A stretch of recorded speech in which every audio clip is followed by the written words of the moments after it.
Most people sort through a parent's things and find what they expected. Diane Mercer thought she was one of those people. Her mother, Carol, had lived in the same beige ranch house in Dayton, Ohio for 31 years. Same neighbors, same church on alternate Sundays, same kitchen where she made coffee too strong and never apologized for it.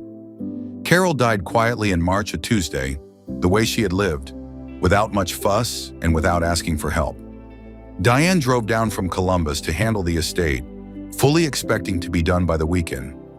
She was not done by the weekend. The shoebox was on the top shelf of the hall closet, behind a folded winter coat that still smelled faintly of her mother's perfume. Diane almost left it there. She pulled it down on a whim, the way you do when you're tired and looking for something to distract yourself from the paperwork. She set it on the kitchen table and lifted the lid. Inside were 3 envelopes, each sealed, each labeled in her mother's handwriting. Not her name, not Carol Mercer, but 3 different names entirely. Sarah Whitfield, Carol Ann Bauer, Carol Lynn Mercer. The last one Diane recognized. The first 2 she had never heard in her life. She told herself there was a simple explanation. A maiden name, maybe, or a name from a first marriage no one had mentioned. People had complicated histories. She knew that. But when she opened the envelopes and spread the contents across the kitchen table, birth certificates, a social security card, a name change petition filed in Indiana in 1979, another filed in Ohio in 1986. The simple explanation stopped being simple. 3 legal names, same woman, and not one word about any of it, ever, in 42 years of knowing her. Diane called Ruth, her mother's neighbor of 20 years, the woman who had a key to the house and watered the plants when Carol traveled. Ruth picked up on the second ring. When Diane read the names aloud, there was a pause on the other end. The kind of pause that means someone already knows.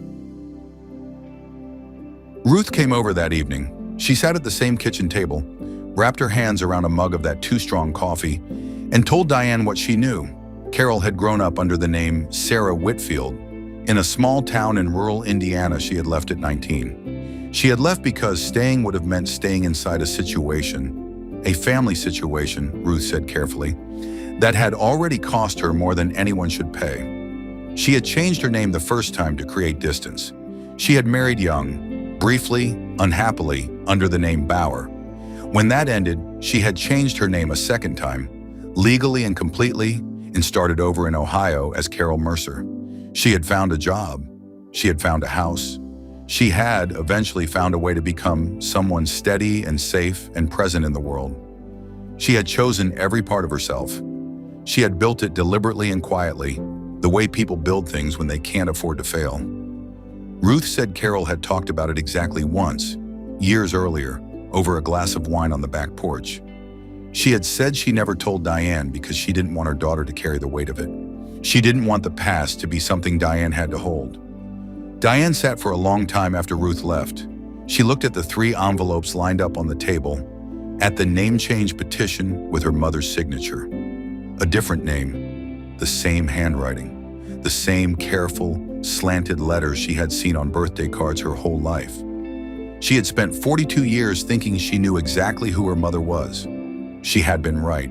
She just hadn't known how much work that had taken. Some people carry their whole lives in a shoebox on a high shelf. They never say a word, and the quiet of it, once you finally hear it, is the loudest thing in the room.